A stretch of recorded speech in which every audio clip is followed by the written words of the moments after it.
오늘 설교 본문 말씀은 마가복음 11장 12절에서 14절 그리고 19절에서 23절 말씀입니다.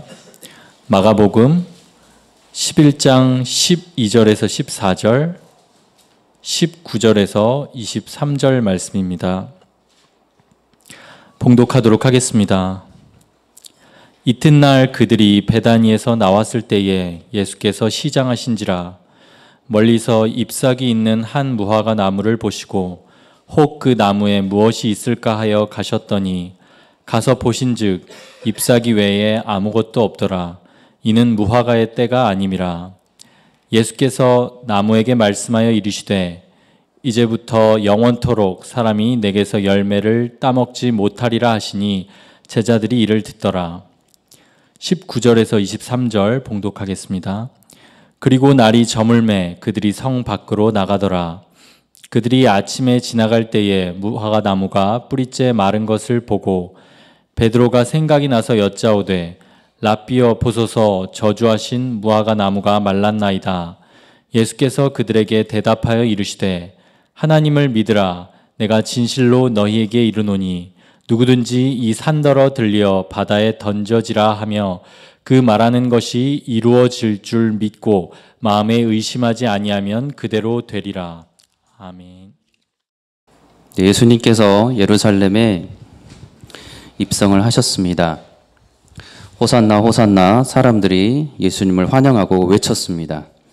자, 이러한 환호를 받으시면서 예수님께서는 예루살렘에 있는 그 성전에 들어가십니다. 제자들이 들떠 있었고 예수님을 환영하였던 사람들도 그러한 상태입니다. 그리고 예수님께서는 이제 자신의 이 땅에서의 마지막 때가 다가오시고 있음을 또한 아셨습니다. 예수님께 성전을 들어가셔서 모든 것을 둘러보십니다. 그리고 때가 저물었고 12 제자를 데리고 베다니에 가십니다. 성경은 12절에서 예수님의 상태를 이렇게 묘사합니다. 이튿날 그들이 베다니에서 나왔을 때에 예수께서 시장하신지라. 자, 너무도 극적인 환호를 받으셨고 예루살렘에 가셨는데 성경의 본문은 너무나 의아한 예수님의 반응을 보이고 있습니다. 정작 예수님과 또 그의 제자들은 충분히 무엇인가를 마음껏 먹을 수 있는 상태가 아니었던 것 같습니다. 그래서 배가 고팠다고 성경은 말씀합니다. 자, 이 말씀 예수님께서 제자들에게 하셨던 그 말씀 중에 여우도 굴이 있고 공중에 새도 거처가 있을 때 인자는 머리 둘 곳이 없다고 하셨던 그 말씀을 떠올리게 합니다. 자, 먹을 것을 찾아서 예수님을 따라왔던 많은 사람들, 그 사람들은 사실상 대부분이 흩어졌습니다. 예수님을 따라다니면서 좋은 곳을 조만간 차지하게 될 것이라고 생각하고 따랐던 자들은 예수님의 여러 가지 가르침들에 의아해하기도 하였습니다. 예수님께서는 이 땅의 가장 연약한 모습인 그 마리아 어머니의 모태에서부터 잉태되어 오셨습니다. 어느 순간에서도 예수님께서는 이 땅에서 다른 여느 인간의 모습과 다른 특별한 대우를 받으며 자라오지도 않으셨습니다. 더군다나 빛으로 오신 예수님을 사람들은 도리어 알지 못하였고 섬기지 아니하였다고 성경은 말씀합니다. 예수님을 따라다니다가도 고난을 말씀하시면 그들은 떠났습니다. 예수님께서 왕으로 대접받으셔야 함이 마땅하고 또 이 땅에서도 분명히 왕으로서의 처우를 받으셔야 한 그러한 분이셨습니다. 그러나 예수님께서는 부유한 자도 아니셨고 고귀한 신분의 사람의 처우도 아닌 너무나도 평범한 유대 목수의 아들로서 나사렛에서 자라나셨습니다. 그 인간 예수님께서 이제 배가 고프셨다고 말씀합니다. 평범한 인간의 모습으로 배가 고프셨던 그 예수님께서 한 무화과 나무를 찾으십니다. 그리고 13절에 말씀하십니다. 멀리서 잎사귀 있는 한 무화과 나무를 보시고 혹 그 나무에 무엇이 있을까 하여 가셨더니 가서 보신즉 잎사귀 외에 아무것도 없더라. 이는 무화과의 때가 아님이라. 자, 예수님께서 잠자리가 편한 궁궐에서 주무셨던 것도 아니었고 먹을거리가 충분한 그러한 곳에서 드시고 나온 것도 아닌 것으로 보입니다. 자, 예수님께서 보셨던 이 무화과 나무의 열매는 유대인들이 즐겨 먹었던 열매이기는 하지만 이것으로 예수님과 제자들이 먹기에 또 충분히 배부를 만한 음식도 아니어 보입니다. 그럼에도 예수님께서는 그 나무에 가까이 다가가셔서 무엇이 있을까 하여 보십니다. 자, 그리고 말씀하십니다. 14절에 예수께서 나무에게 말씀하여 이르시되 이제부터 영원토록 사람이 내게서 열매를 따 먹지 못하리라 하시니 제자들이 이를 듣더라. 자, 충분히 이 말씀을 하지 않아도 될 것 같고 이 말씀을 제자들 앞에서 굳이 하지 않아도 될 법한 혼잣말 같은데 예수님께서는 이 말씀을 제자들 앞에서 하였던 것으로 성경은 분명하게 기록을 하고 있습니다. 자, 왜 예수님께서는 사람들이 이상하게 생각하고 의아해할 만한 이런 말씀을 하십니까? 사실상 예수님께서 이러한 말씀은 처음이 아닌 것으로 보입니다.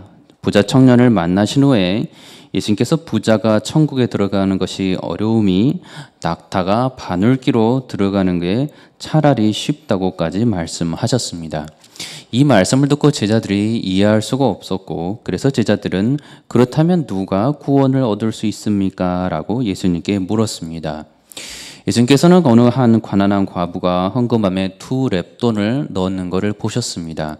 그리고 제자들에게는 이 과부가 다른 모든 사람보다 많이 넣었도다 라고 말씀하셨습니다.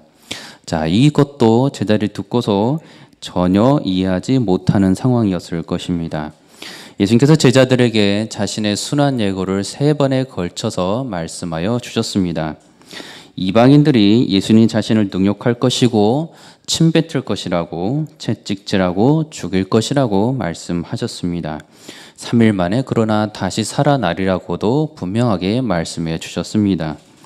자, 예수님의 이러한 말씀들에 제자들이 잘 이해하고 더욱 감사하며 따랐더라라고 기록되어 있지 않습니다. 도리어 매우 이상하게 생각하였고 두려워하기까지 하였다고 성경은 기록을 하고 있습니다. 자, 무화과 나무는 열매를 맺는 나무입니다. 무화과 열매를 맺는 나무가 무화과 나무입니다. 아무 때나 맺는 것이 아니고 오늘 말씀에도 기록되어 있는 것처럼 때가 있을 때 무화과 열매를 맺을 때에 무화과를 맺습니다. 자, 그때는 그러나 무화과를 맺는 시기가 아니었습니다. 예수님께서 왜 무화과 열매 맺는 시기를 모르셔서 지금 이 상황을 벌이신 것입니까? 자, 이 사건은 20절에 다시 등장합니다. 예수님께서 예루살렘 성전에 들어가셔서 성전 정화 사건을 이루시키신 후에 날이 저물어 성전 밖으로 나갑니다. 자, 그리고 다시 아침이 돼서 길을 나서는데 제자들이 무화과 나무를 봅니다. 그리고 성경이 기록하기를 무화과 나무가 뿌리째 마른 것을 보고라고 기록을 합니다.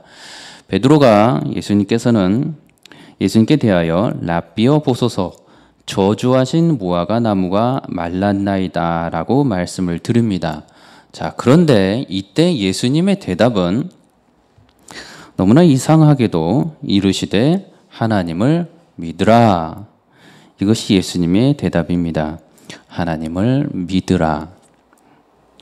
자, 2가지를 함께 보고자 합니다. 먼저로는 실제로 무화과 나무가 말라버린 이 모습을 통해서 예수님의 가르치심을 저희가 보고자 합니다. 예수님께서 갈릴리 호숫가에 계셨을 때 제자들과 함께 배를 타고 계셨습니다. 광풍이 몰아쳤고 파도가 그 배를 뒤집을 만큼 거세었습니다.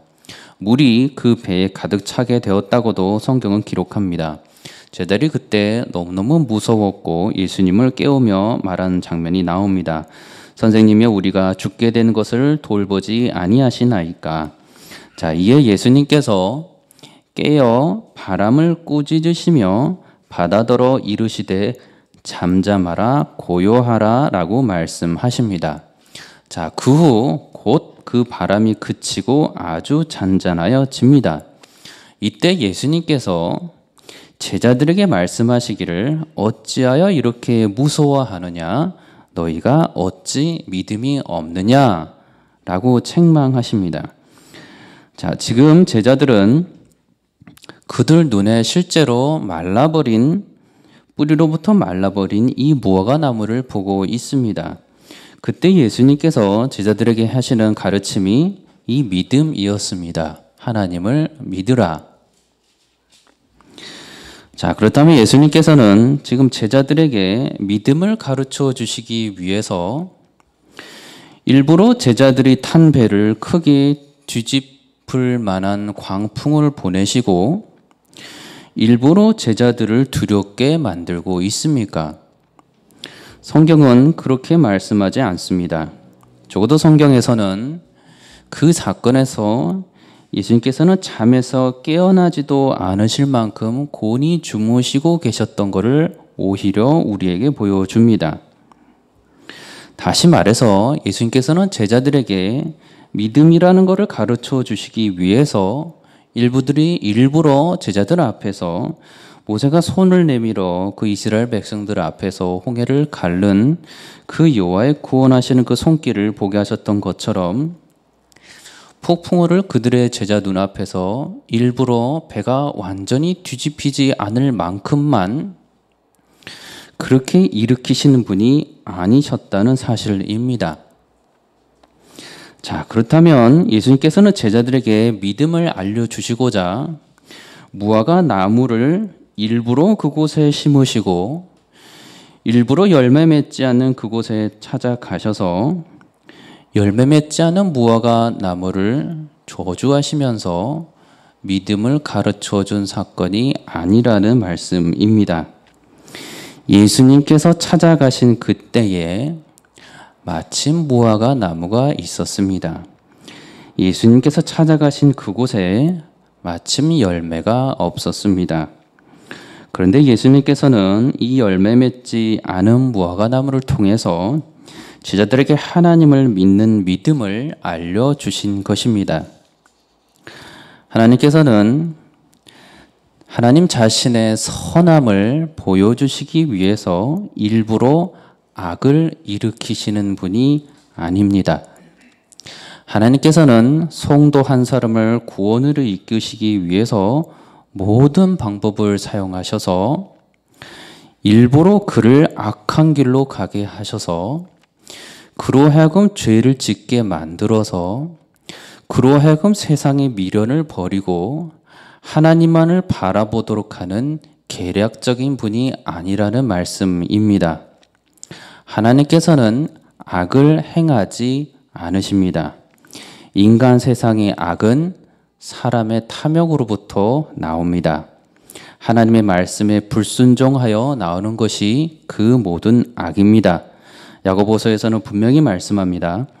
사람이 시험을 받을 때에 내가 하나님께 시험을 받는다 하지 말지니 하나님은 악에게 시험을 받지도 아니하시고 친히 아무도 시험하지 아니하시느니라.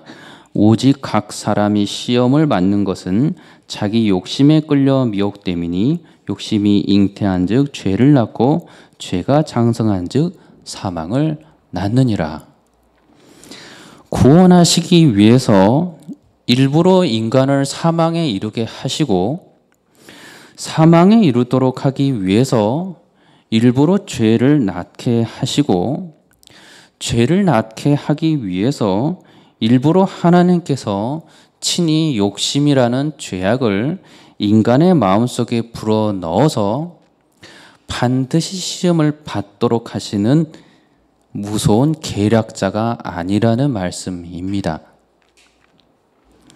아담이 지은 그 죄의 책임과 대가는 그에게 돌아갔습니다. 하와가 지은 죄의 책임과 대가 또한 그에게 돌아갔습니다. 성경은 하나님의 책임을 전혀 묻지 않습니다.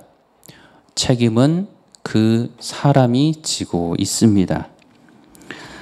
죄의 책임과 대가를 하나님 탓으로 돌리지 않는 것입니다.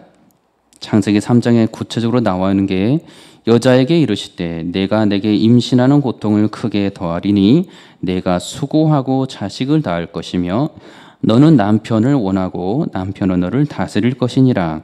자, 아담에게는 이르시되 너가 내 아내의 말을 듣고 내가 네게 먹지 말라 한 나무의 열매를 먹었은즉 땅은 너로 말미암아 저주를 받고 너는 내 평생에 수고하여야 그 소산을 먹으리라. 너는 흙이니 흙으로 돌아갈 것이니라 하시니라. 자, 이것이 성경에서 말씀하고 계시는 하나님의 지극히 선함입니다. 하나님께서는 그러나 그의 사랑하시는 자녀들이 그들이 직접 지어버린 이 불순종의 죄의 대가인 사망을 친히 해결해 주시기로 하셨습니다. 이것이 하나님 편에서 먼저 손을 내밀어서 죄와 사망으로부터 구원하시는 그 하나님의 특별한 뜻입니다. 하나님과 영원히 다시 거룩하게 살게 하시기 위한 하나님의 구원 계획이 먼저 다시 하나님으로부터 나왔습니다. 창세기 3장 15절에 뱀에게 하신 말씀을 통해서 우리는 하나님의 이 구원의 계획을 우리는 알게 됩니다. 내가 너로 여자와 원수가 되게 하고 내 후손도 여자의 후손과 원수가 되게 하리니 내 여자의 후손은 내 머리를 상하게 할 것이요 너는 그의 발꿈치를 상하게 할 것이니라 하시고, 그리고 이 말씀은 하나님의 독생하신 아들 예수 그리스도께서 이 땅에 오심으로 역사 속에서 확실하게 이루어졌습니다. 그의 사랑하시는 자녀들의 죄값을 정말로 친히 대신 치르시고 십자가에서 대속의 죽음으로 돌아가셨습니다. 고린도서 13장에 그리스도께서 약하심으로 십자가에 못 박히셨으나 하나님의 능력으로 살아계시니 우리도 그 안에서 약하나 너희에게 대하여 하나님의 능력으로 그와 함께 살리라. 로마서 5장 10절은 우리가 원수 되었을 때에 그의 아들의 죽으심으로 말미암아 하나님과 화목하게 되었은즉 화목하게 된 자로서는 더욱 그의 살아나심으로 말미암아 구원을 받을 것이니라. 이것이 하나님의 죄 지은 자들을 향한 구원의 계획, 사랑의 계획이었습니다. 왜 모든 충만함에 그 충만하시고 모든 것에 완전하시며 조금도 부족함이 없으신 스스로 영광 중에 영광이신 하나님께서 무엇 때문에 일부러 피조물들을 택하시고 구원하시는 것입니까? 이것은 처음부터 하나님의 택함받은 자녀들을 무한히 사랑하고자 하시는 일방적인 하나님의 사랑 때문입니다. 죄를 지은 자도 인간이고 그 죄에 대한 대가를 받아야 할 자도 인간인데 하나님께서는 그의 사랑하시는 자녀들을 먼저 사랑하시어 그리스도를 이 땅에 보내셔서 그들이 죄인 되었을 때부터 그들을 사랑하시고 회개하도록 하시고 구원의 길로 인도하신 분이 하나님이신 것입니다. 이것이 성경에서 분명히 기록을 합니다. 로마서 5장 8절에 우리가 아직 죄인 되었을 때에 그리스도께서 우리를 위하여 죽으심으로 하나님께서 우리에 대한 자기의 사랑을 확증하셨느니라. 하나님의 구원의 계획 우리가 다 알 수는 없습니다. 세밀한 부분까지 왜 이 땅의 역사들 가운데 악이 여전히 존재하는지 우리는 정확하게는 알지를 못합니다. 왜 에덴 동산에 선악과가 있었는지, 왜 불순종해야 했는지 하는 상황이 벌어졌는지 우리는 정확하게 알지는 못합니다. 그러나 그 모든 상황이 벌어진 탓을 하나님께 돌릴 수는 없다고 성경은 분명히 처음부터 동일한 목소리로 말씀하여 주고 있는 것입니다. 하나님께서는 언제나 먼저 그의 자녀들을 무한히 사랑하셨고 하나님께서는 언제나 그의 자녀들을 사랑하셔서 구원할 수 있는 길을 언제나 준비해 두고 계셨으며 언제나 그 구원의 길을 찾아가도록 하신 분이 하나님이신 것입니다. 하나님께서 일부러 구원하시기 위해서 사람을 악에 빠뜨리시는 나쁜 분이 아니라는 말씀입니다. 하나님께서 모든 잃어버린 양들을 반드시 친히 찾아주시고 예수 그리스도를 통해서 구원의 길을, 유일한 생명의 길을 알려주셨습니다. 그 사랑이 먼저 있기에 저와 여러분이 하나님 앞에 나와서 예배를 드릴 수 있는 것이고, 하나님의 말씀 앞에서 그리스도의 사랑을 우리가 깨닫고 찬양할 수 있는 것입니다. 우리가 그리스도를 믿음으로 하나님의 속셈이 파기되고, 우리가 그리스도를 믿음으로 하나님의 그 계략을 알게 된다면 어찌 그리스도니 하나님을 무한히 신뢰하며 찬양할 수 있겠습니까?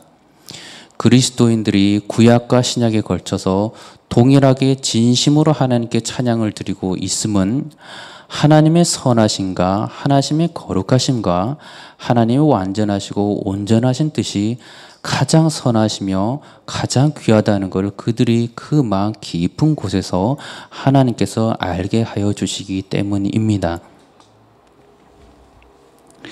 생명나무가 있었던 그 에덴 동산에서 쫓겨났던 아담과 하와는 그들의 죄악으로 결국 흙으로 돌아갔습니다. 그러나 이제 구원받은 성도들은 이곳에서, 이 땅에서 영생을 누리며 성령의 임재하심의 축복을 받고 있습니다. 이 땅에서 그리스도가 함께하여 주시는 그 하나님의 통치가 이루어지는 하나님의 나라를 누리고 있습니다.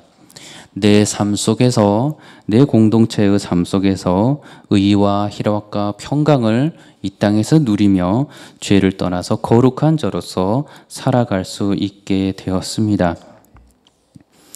그렇다면 일부러 하나님께 더 가까이 나가기 위해서, 하나님을 더 빨리 만나고 싶어서 예수 그리스도를 더 깊이 알고자 하여 어리석은 인간의 죄악은 더하지 않기를 바랍니다.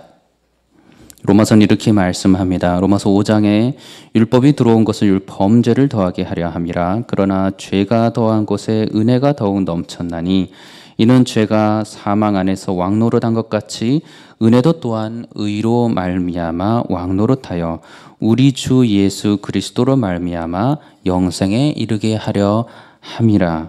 그런즉 우리가 무슨 말을 하리요? 은혜에 더하게 하려고 죄에 거하겠느냐? 그럴 수 없느니라. 죄에 대하여 죽은 우리가 어찌 그 가운데 더 살리요? 이미 죄는 하나님을 대적하는 악한 것이고, 하나님의 은혜를 더하기 위해서 지옥에 더 들어가야 할 그 어떤 선한 이유도 존재하지 않습니다. 지금이라도 당장 죄악으로부터 던져질 그 지옥불에 해당하는 모든 죄악으로부터 벗어나야 합니다. 하나님을 대적하고 그리스도의 모든 그 대속의 사랑을 더럽히는 모든 부정한 것들로부터 벗어나야 합니다. 지금 이 순간에도 사람들은 그 죄악을 그 삶 속에서 하나님을 모르는 것만으로도 그 삶 속에서 그 죄악을 계속해서 쌓아가고 있습니다. 그리고 그 죄악의 구체적인 모습들까지도 이미 구약의 시간들 뿐만 아니고 신약의 그 2000년 전의 계시의 말씀에서도 사람들이 짓는 그 죄악들을 구체적으로 이미 알려주셨습니다.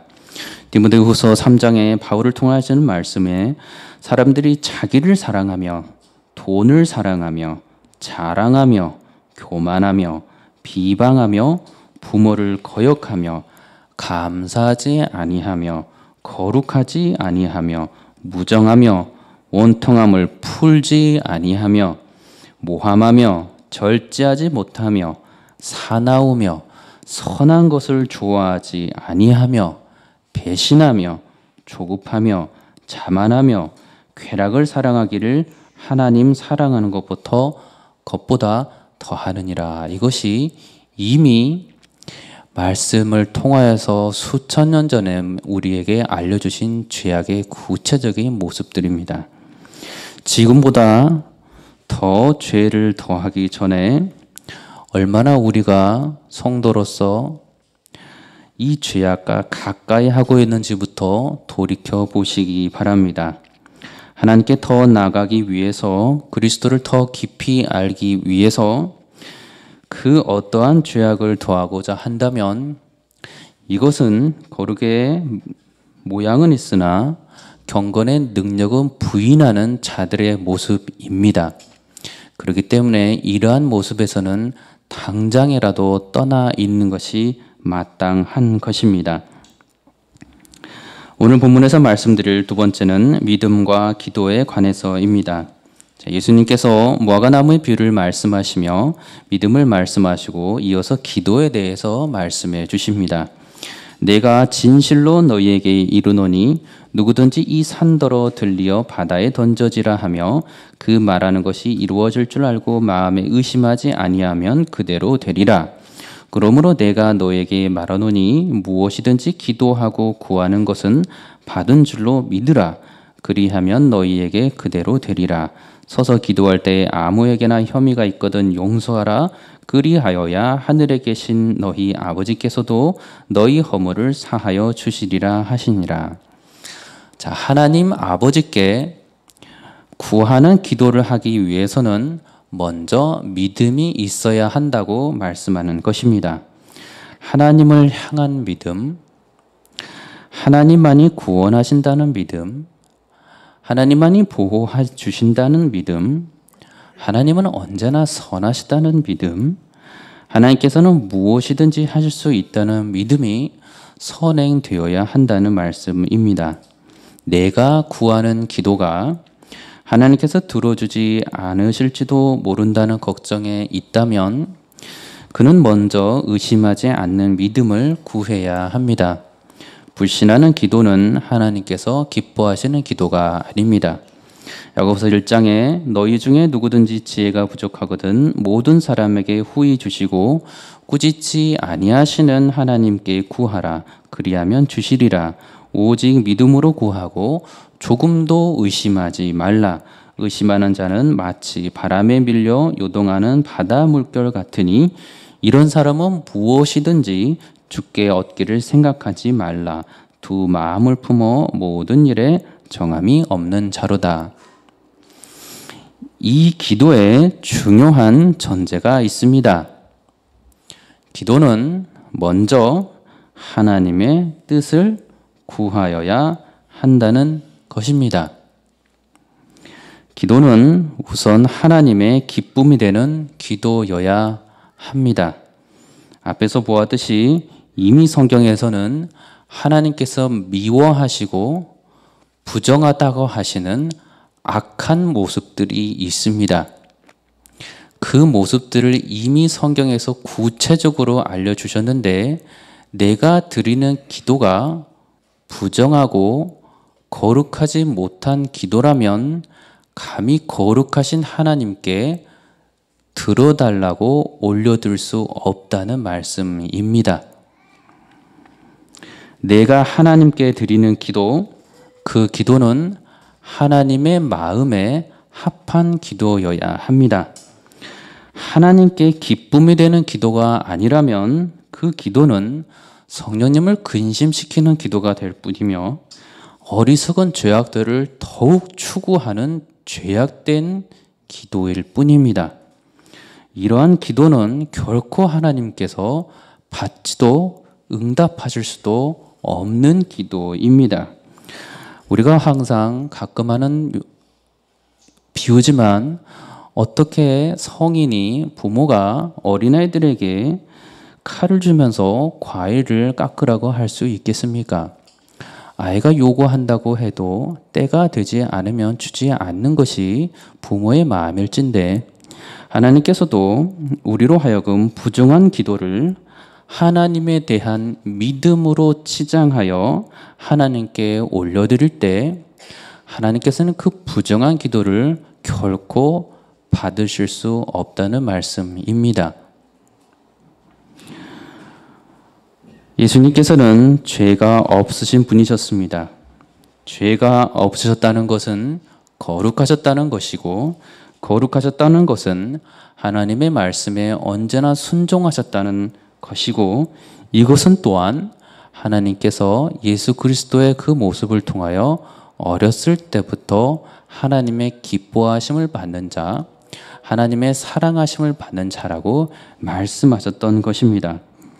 예수님께서는 단 한 번도 아버지 하나님의 뜻에 반대하여 무엇인가를 구한 적이 없으셨습니다. 하나님 아버지의 뜻보다 먼저 앞서서 예수님의 그 어떠한 뜻이라도 원하는 바대로 행하신 적도 없으셨습니다. 언제나 하나님 아버지 뜻에 순종하셨고 그 아버지 하나님의 뜻이 이루어지게 하여 달라고 구하셨습니다. 그것이 예수님께서 간구하신 기도였습니다. 그렇기 때문에 예수님께서는 정말로 여러 번 하나님 아버지의 뜻이라는 표현을 사용하셨습니다. 마태복음 12장에 누구든지 하늘에 계신 내 아버지의 뜻대로 하는 자가 내 형제요 자매요 어머니이니라 하시더라. 마태복음 18장에는 이와 같이 작은 자 중에 하나라도 잃는 것은 하늘에 계신 너희 아버지의 뜻이 아니니라. 누가복음 22장에 겟세마네 동산의 기도에서도 아버지여 만일 아버지의 뜻이거든 이 잔을 내게서 옮기시옵소서. 그러나 내 원대로 마옵시고 아버지의 원대로 되기를 원하나이다.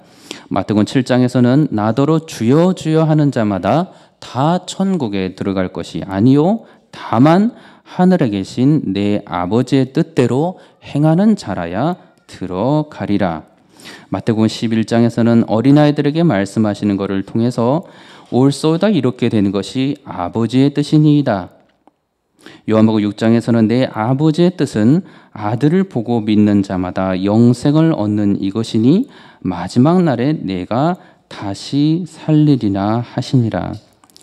예수님께서는 그의 말씀의 가르침 가운데 하나님 아버지의 그 뜻이라는 표현을 여러 번 사용하고 계셨습니다.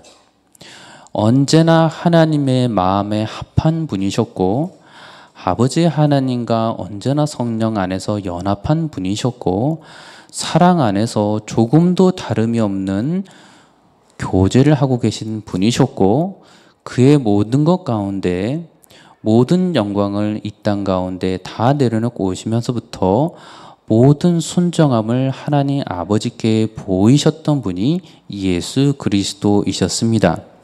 그렇기 때문에 독생하신 하나님의 아들 예수 그리스도이지만 예수님께서 기도하셨던 모든 간구는 하나님께서 기뻐하시는 간구셨고 하나님의 뜻을 이루는 거룩한 간구이셨다는 말씀입니다.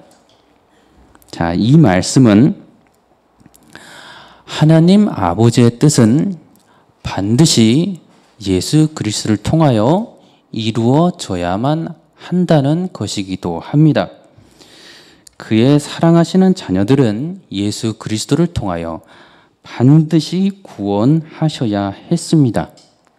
그의 구원받기로 작정하셨던 그의 사랑하시는 자녀들은 반드시 죄사함을 받고 영생을 선물로 받고 영원히 하나님과 더불어서 살아야 하는 자들이었습니다. 참 성도들은 그의 사랑, 그의 삶 속에 성령님이 정말로 임재하시고 그 성령님의 임재하심을 따라서 죄를 멀리하고 거룩하게 살아갈 수 있게 되는 것이 하나님의 뜻이었습니다. 그리고 이 하나님의 뜻은 이 땅에서 보내어 주신 예수 그리스도의 그 십자가 사랑과 그 말씀을 통해서 반드시 이루어져야만 하는 것들이었습니다. 우리에게 주어주신 이 66권의 성경 말씀 또한 그러합니다. 말씀을 통하여 성도는 예수 그리스도 그 십자가 대속의 사랑을 알게 되고 하나님 아버지의 사랑의 뜻을 알게 됩니다. 이 말씀을 통하여서 하나님께서 그리스도를 통하여 그의 사랑하신 자녀들이 정말로 회개하고 돌아오도록 하시는 구원의 뜻을 알 수가 있습니다. 자, 이 말씀을 통해서 하나님께서는 그의 사랑하시는 자녀들이 말씀을 지키고 거룩하게 살기를 바라시며 죄악에서 떠나기를 바라시는 하나님의 뜻을 알게 됩니다. 이 말씀을 통하여서 예수 그리스도를 통하여 죄인을 사망에서 생명으로 구원하시는 하나님의 사랑을 알 수가 있는 것입니다. 이 말씀은 성경에서 여러 번 알려줍니다. 요한일서는 사랑하는 자들아 우리가 서로 사랑하자. 사랑은 하나님께 속한 것이니 사랑하는 자마다 하나님으로부터 나서 하나님을 알고 사랑하지 아니하는 자는 하나님을 알지 못하나니 이는 하나님은 사랑이심이라. 요한복음 15장에서도 아버지께서 나를 사랑하신 것 같이 나도 너희를 사랑하였으니 나의 사랑 안에 거하라. 요한일서 2장에서는 이 세상이나 세상에 있는 것들을 사랑하지 말라. 누구든지 세상을 사랑하면 아버지의 사랑이 그 안에 있지 아니한다. 반드시 이루어져야만 하는 하나님의 아버지의 뜻이 예수 그리스도 십자가 대속의 사건을 통하여 이루어졌습니다. 예수님께서 말씀하신 그 간구와 무엇이든지 간에 그 간구는 하나님의 뜻이기에 반드시 이루어져야만 하는 간구이셨습니다. 처음부터 예수님의 간구는 하나님 편에서 하나님의 뜻에 합한 것이었고 하나님의 구원의 계획을 이루시는 기도였기 때문입니다. 저와 여러분이 하나님 앞에서 하나님께서 반드시 이루셔야만 하는 그러한 기도는 무엇입니까? 하나님께서 그리스도를 통하여 반드시 이루어 주신 그 구원, 그 간구의 구원은 여러분들은 어떻게 기도하고 계십니까? 하나님께서 기뻐하시고 하나님의 마음에 합한 기도는 여러분들이 어떻게 하고 계십니까? 하나님께서는 하나님의 뜻을 반드시 이루시는 분이시기에 하나님의 뜻에 합한 기도는 단 하나도 땅에 떨어뜨리지 아니하시고 반드시 이루시는 것이 하나님께서 기뻐하시는 기도입니다. 이 산더러 들리어 바다에 던져지라 하는 기도이든지 또 다른 무화과 나무로 하여금 영원토록 열매를 내지 말라고 명하는 기도이든지 폭풍과 몰아치는 바다를 잠잠하라고 꾸짖는 간구의 기도이든지 그 무엇이든 내 개인의 유익이 내 공동체 유익이 먼저 하나님보다 앞서지 아니하고 하나님의 구원의 뜻에 합한 하나님의 뜻을 먼저 구하는 기도와 간구라면 하나님은 그 간구를 반드시 들어주실 것입니다. 그것은 처음부터 하나님께서 기뻐 받으시는 기도였기 때문입니다. 그렇기에 그 간구와 함께 의심해서는 안 됩니다.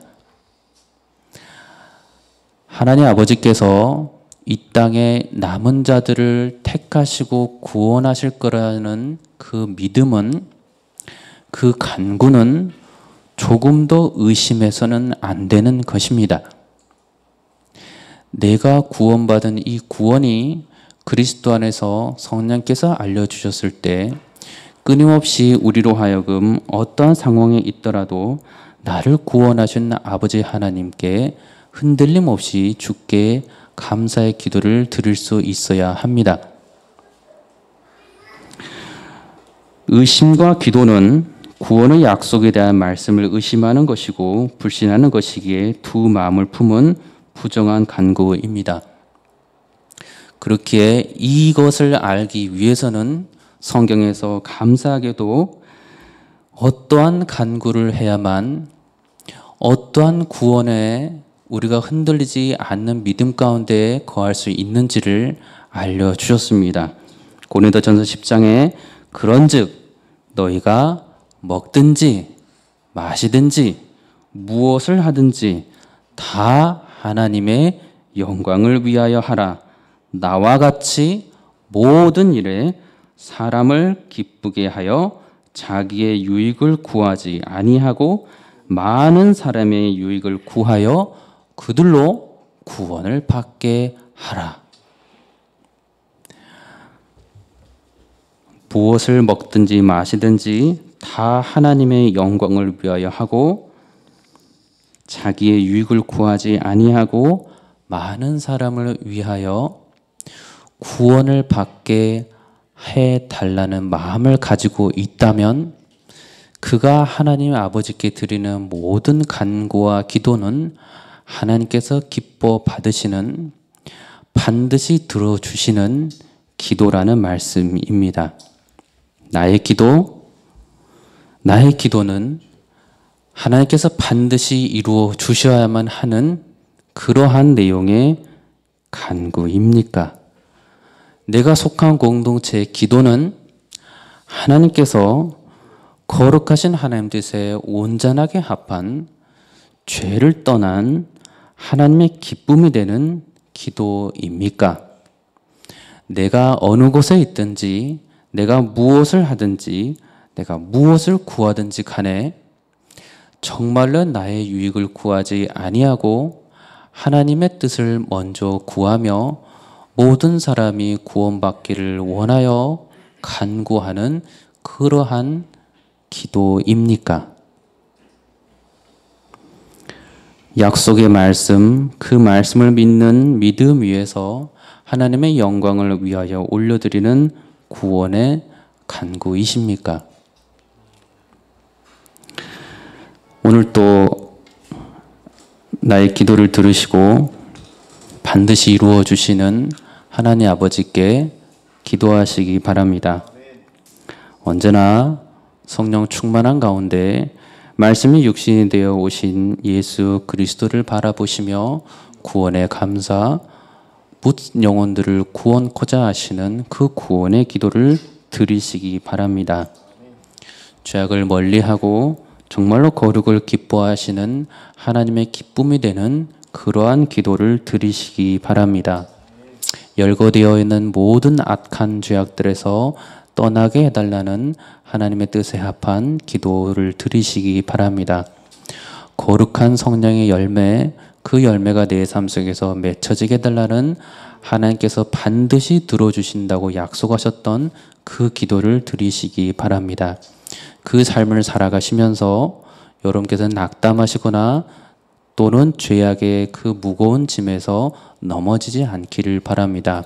하나님께서는 반드시 하나님의 뜻에 합한 기도는 반드시 들어주신다고 약속하셨으니 내가 살아가는 모든 인생의 길 가운데 혹이라도 죄 가운데 있다면 포기하지 마시고 더욱 그리스도를 붙드시면서 반드시 나를 더욱 그리스도와 합한 자로 만들어 주시겠다고 약속하신 그 하나님의 약속의 말씀을 붙드시고 의심하지 마시고 거룩한 이 길을 끝까지 걸어가시길 바랍니다.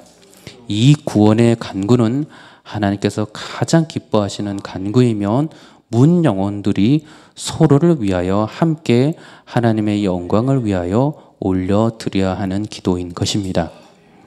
저 여러분들이 그 믿음 안에서 그 기도 가운데 오직 주님의 기쁨이 되는 그런 아름다운 삶을 살아가시기를 주의 이름으로 축원합니다. 기도하겠습니다. 거룩하신 아버지 하나님, 우리의 삶 속에 많은 기도를 우리에게 보여주시고 알려주시니 감사합니다. 혹여라도 우리의 유익을 위하여서 혹여라도 주님이 빠진 공동체의 그 유익을 먼저 구한 기도가 있었다면 주님 용서해 주시옵시고 주께서 말씀하신 모든 악한 기도에서 떠나 모든 거룩한 간구를 주 앞에 올려드리면 나와 문 영혼의 구원을 위하여 끊임없이 믿고 기도하는 축복된 기도의 사람 될 수 있도록 주여 저희들을 도와주시옵소서. 감사드리며 생명의 주인 되신 예수 그리스도 이름으로 기도드리옵나이다. 아멘.